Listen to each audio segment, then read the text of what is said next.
La señora Betsy Chávez está en este momento intentando completar su propia fuga.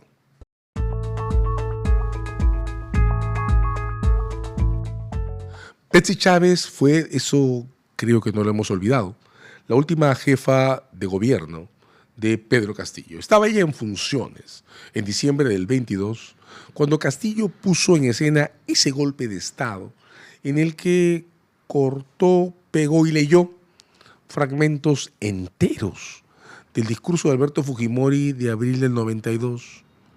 Pero, terminado el evento, cogió un vehículo e intentó fugarse a la Embajada de México.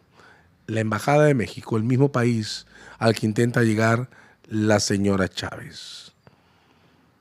Sin duda recordamos que Castillo no logró su propósito para sí mismo. Fue intervenido por sus propios resguardos policiales y detenido, pero sí llegó a México su esposa, la señora Paredes. Ahora intenta llegar a México la jefa de su gabinete, la señora Chávez. El caso del que escapa Betsy Chávez es el mismo, es el caso del golpe de Estado. En consecuencia, las reacciones que ha provocado entre nosotros son prácticamente las mismas que provocó el golpe. Y el discurso que ha construido el gobierno de México alrededor de la escena, la señora Betsy Chávez pide asilo, es prácticamente el mismo que presentaron cuando Pedro Castillo fue detenido. De muchísimas maneras, lo que estamos viviendo en esos días representa una actualización, un hacer actual, la escena que tuvimos en diciembre del 22, con una Betsy Chávez que enarbola la bandera del asilo que Pedro Castillo no pudo colocar en el asta de la Embajada de México. No extraña entonces que con ocasión a este evento vuelvan a tener tribuna y atención pública, no solo nacional, el profesor Eugenio Raúl Zaffaroni, abogado de Pedro Castillo, y el señor Crochato, abogado de Pedro Castillo, que además tienen un caso a su favor en el sistema interamericano. De varias maneras, esta escena representa una masiva apretada de botones que vuelven a poner en escena el caso de Pedro Castillo y el golpe de Estado de diciembre del 22.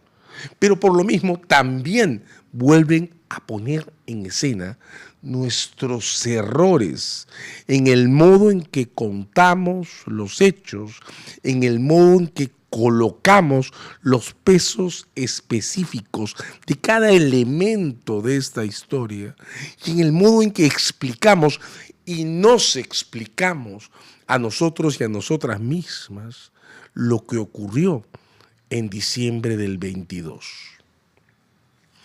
Aquí hemos insistido en que arrastramos una fisura narrativa enorme en nuestra manera de contar las cosas y de proceder sobre Pedro Castillo.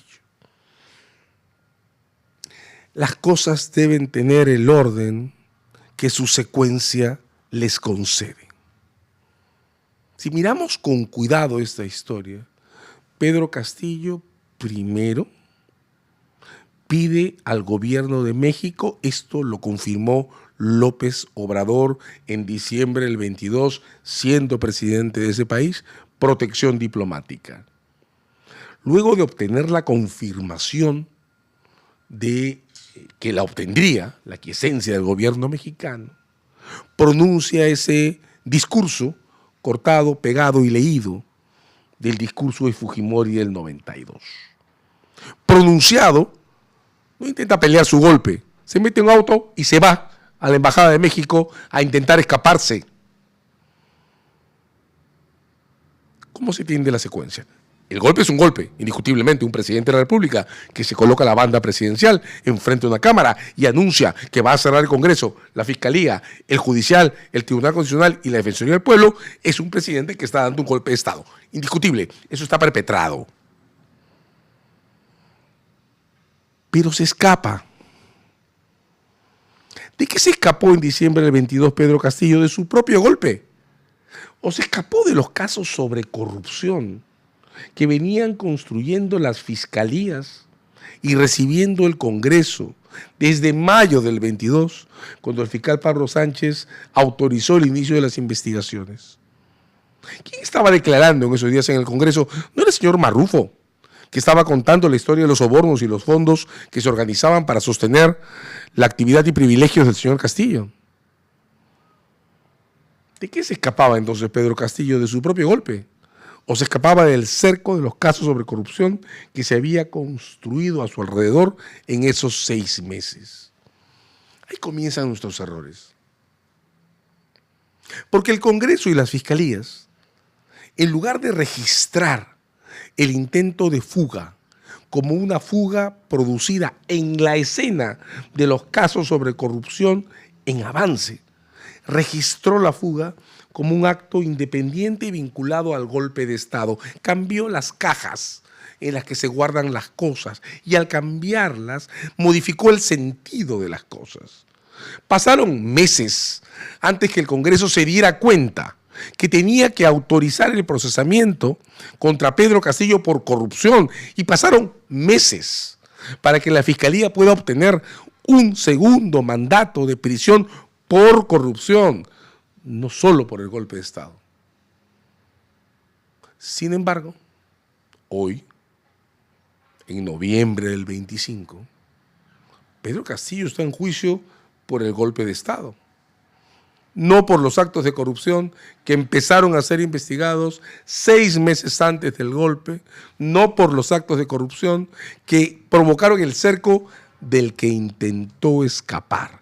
Esa diferencia es fundamental, porque la historia que estamos contando está incompleta.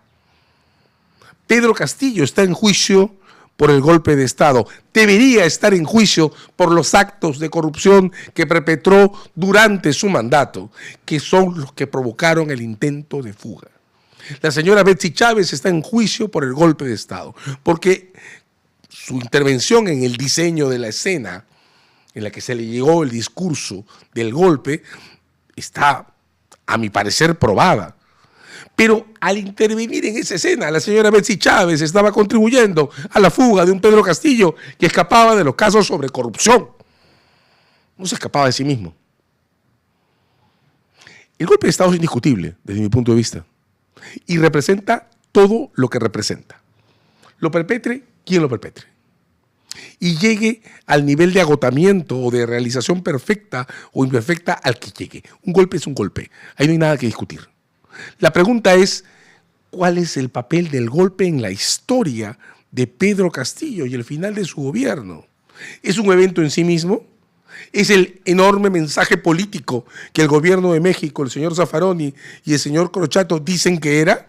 ¿O era solo una pieza, además de ser un golpe en sí mismo, solo una pieza en un plan de fuga que tenía por objeto eludir el cerco que por los casos sobre corrupción se le estaba haciendo? ¿A qué contribuyó la señora Betsy Chávez? ¿A la puesta en escena de un golpe de Estado guión mensaje político? ¿O a uno de los eventos organizados para montar la fuga al cerco sobre los casos de corrupción que en ese momento tenían sitiado el gobierno de Pedro Castillo? Contamos mal la historia y la actuamos mal, porque en este momento Pedro Castillo tendría que estar enfrentando 2 juicios, uno por el golpe de Estado y otro por los casos sobre corrupción. Eso no está ocurriendo y les puedo asegurar que ninguno de ustedes, mientras compartimos esta entrega, tiene una idea clara sobre cuál es el estado exacto de los casos sobre corrupción que la Fiscalía tendría que tener listos contra Pedro Castillo. Mientras no logremos llegar a un juicio claro donde se discuta por qué se traficaba con influencias en su gobierno, por qué se recibía sobornos en transporte y vivienda para su gobierno, por qué su secretario tenía $20,000 en efectivo en su oficina, por qué había una red de influencias que alcanzaba a los llamados niños en el Congreso para respaldarle, protegerle y blindarle. Mientras no tengamos esas cosas claras, esta historia va a seguir mal contada. Y si algo produce esta fuga, la de la señora Betsy Chávez, es una oportunidad que está siendo muy bien aprovechada para que toda la narrativa local e internacional alrededor de Pedro Castillo se reedifique y se confirme a sí misma sobre una fantasía que nosotros ayudamos a construir. Pedro Castillo no está en juicio por corrupción, sino por un golpe de Estado. ¡Qué enorme error! ¡Qué enorme error! En el verano del 23 no fue simple, me parece, que el Congreso terminara de entender que la tarea no acababa con vacar a Pedro Castillo y nombrar a la señora Boluarte, que ya no es presidenta, en su reemplazo, sino que la tarea consistía en habilitar los procesos sobre corrupción y en generar un segundo mandato de detención por corrupción que evitara la primera gran campaña de la defensa de Pedro Castillo en el sistema interamericano, preso solo por el golpe de Estado.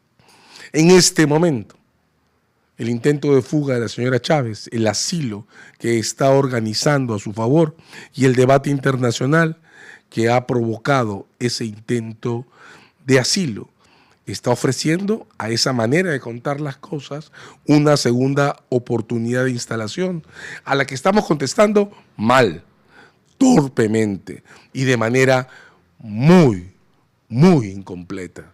La única respuesta institucional eficiente para lo que representa el debate que se sostiene más fuera del Perú que en el Perú sobre el caso de Pedro Castillo se construye a partir del momento en que la Fiscalía presente acusaciones completas que instalen un segundo, tercero, cuarto juicio en su contra por el núcleo de esta historia, por el verdadero motor que explica por qué el golpe de Estado y por qué su intento de fuga, la corrupción de su gobierno. ¿Por qué caemos en esta trampa tan simple de montar? ¿Por qué escondemos la corrupción de Pedro Castillo que se denunció, se documentó y por la que se peleó durante todo ese semestre del 2022 detrás de la ideación del golpe de Estado? Sin duda, un golpe de Estado es una cuestión sumamente seria, terriblemente grave, muy fuerte y toca vibras muy intensas en nosotros, sobre todo cuando no tiene el respaldo popular que tuvo el golpe de Estado del 92, el de Alberto Fujimori, sino cuando representa esto que Castillo representaba en términos de corrupción y de gobierno. Mueve muchas paradojas nuestras, explica la forma en que estamos reaccionando ante la fuga de Betsy Chávez, pero nuestra rabia no compensa los enormes defectos narrativos que estamos arrastrando. La solución a todos los dilemas que estamos creando en el modo en que permitimos que se cuenten estas historias está en la recuperación y la puesta sobre la mesa de los casos sobre corrupción. Mientras no haya una acusación contra Pedro Castillo por esos casos que lo cercaron, que provocaron su golpe de Estado y que provocaron que intentara fugar, esta historia seguirá mal contada, terriblemente contada. Entonces es una prueba ácida para el judicial. El caso sobre golpe de Estado está en el judicial, pero sobre todo es una prueba ácida para la Fiscalía, porque quien en este momento tiene la llave para poder poner las cosas finalmente en su lugar es la Fiscalía, que es la que tiene que poder presentarnos una representación legal sólida sobre lo que representó, lo que significó esa historia en términos sobre casos de corrupción. Estamos contando muy mal lo que ocurre. Estamos perdiendo de vista todos los sentidos. Necesitamos un cambio muy fuerte y muy urgente en nuestro modo de reaccionar, documentar y proceder ante esta historia.